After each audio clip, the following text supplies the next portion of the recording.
Assalamualaikum warahmatullahi wabarakatuh. Nama saya Dinda Hamidah dari kelompok 2.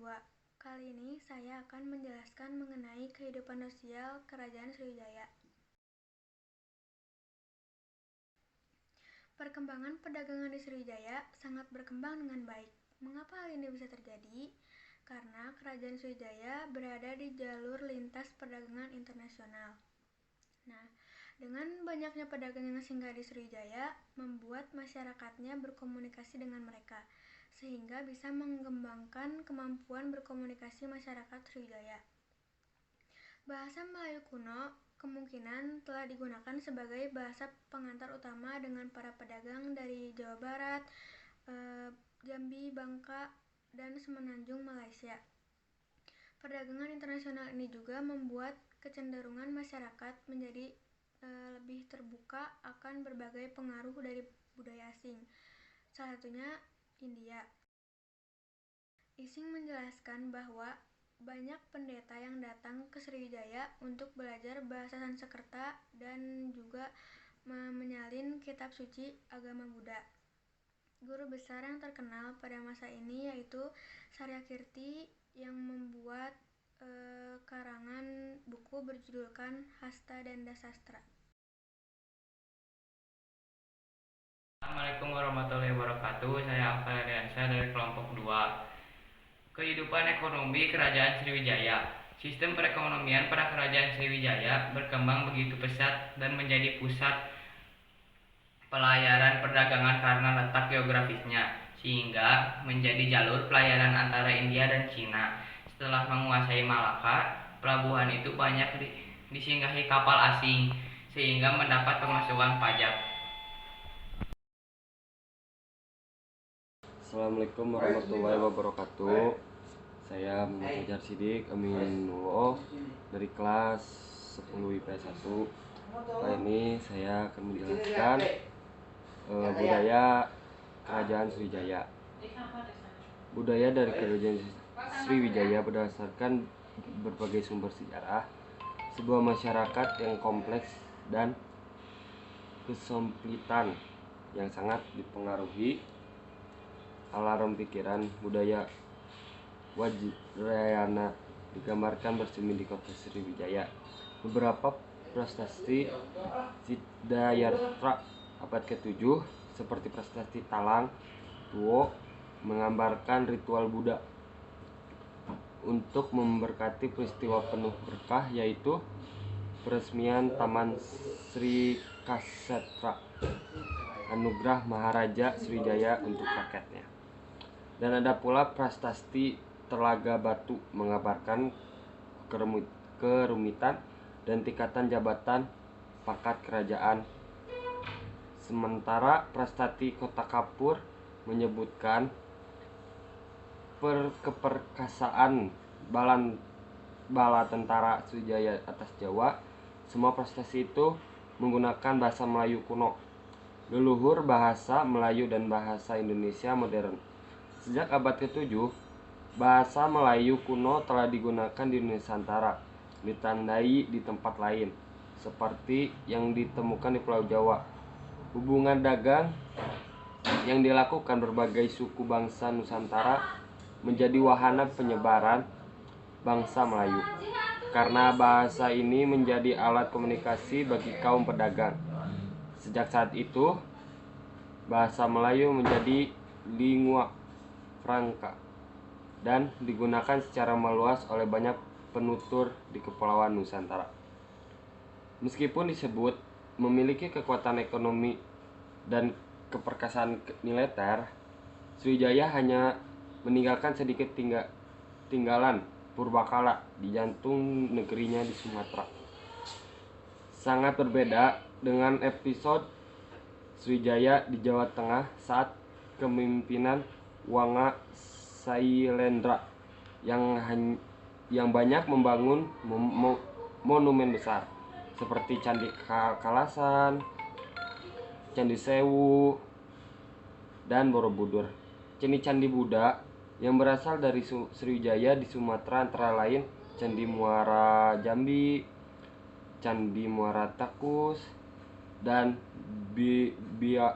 Biaro Bahal. Akan tetapi tidak seperti candi periode Jawa Tengah yang terbuat dari batu andesit. Candi di Sumatera terbuat dari bata merah.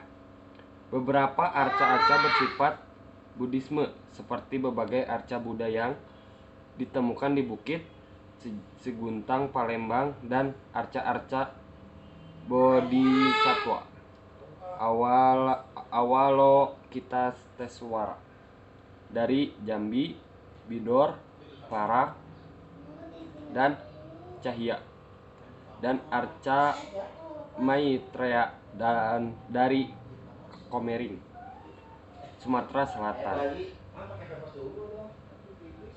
Nah, sudah itu, semua arca-arca ini menampilkan keagungan dan langgam yang sama yang disebut seni Sriwijaya atau langgam atau gaya Sriwijaya, yang memperlihatkan kemiripan mungkin diilhami oleh langgam Amarawati India dan langgam Sailendra Jawa sekitar abad ke-8 sampai abad ke-9. Nah, mungkin sekian dari saya tentang budaya kerajaan Sriwijaya. Mohon maaf apabila ada kekurangan. Saya Muhammad Fajar Sidik Aminullah dari kelas 10 IPS 1. Assalamualaikum warahmatullahi wabarakatuh.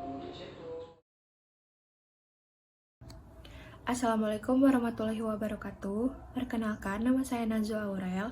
Saya di sini akan melanjutkan materi yang sudah teman saya berikan sebelumnya, yaitu materi tentang kebudayaan Kerajaan Sriwijaya.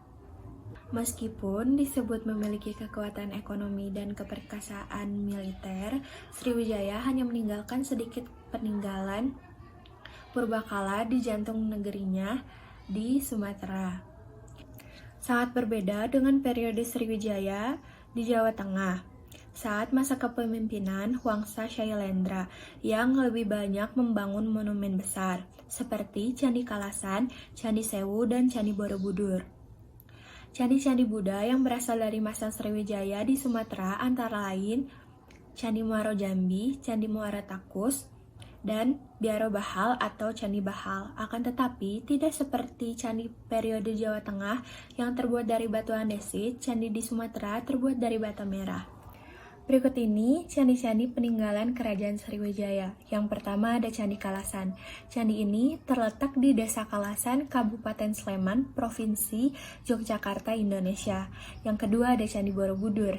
Candi ini terletak kurang lebih 100 km di sebelah barat daya Semarang, 86 km di sebelah barat Surakarta, dan 40 km di sebelah barat Laut Yogyakarta. Yang ketiga ada Candi Muaro Jambi. Candi Muaro Jambi terletak di Danau Lamu, Marosebo, Kabupaten Jambi, dekat dengan Sungai Batanghari. Yang keempat ada Candi Muara Takus. Candi ini terletak di Desa Muara Takus, Kecamatan 13 Koto, Kabupaten Kampar, Riau, Indonesia. Situs ini berjarak kurang lebih 135 km dari kota Pekanbaru. Yang terakhir, Candi Biaro Bahal atau Candi Bahal. Candi ini terletak di Desa Bahal, Kecamatan Padang Bolak, Portibi, Kabupaten Padang Lawas, Sumatera Utara, yaitu sekitar 3 jam perjalanan dari Padang Sidempuan atau berjarak sekitar 400 km dari kota Medan.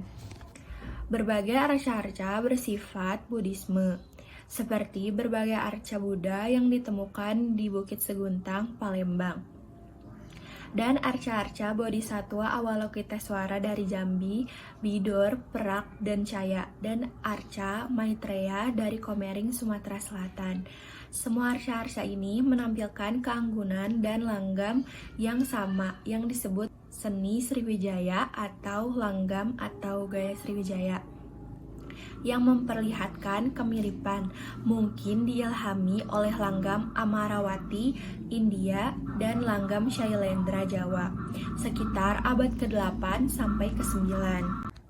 Sekian pemaparan materi dari saya. Semoga materi yang disampaikan bermanfaat dan dapat membantu para penonton untuk lebih mengenal budaya Kerajaan Sriwijaya. Wassalamualaikum warahmatullahi wabarakatuh.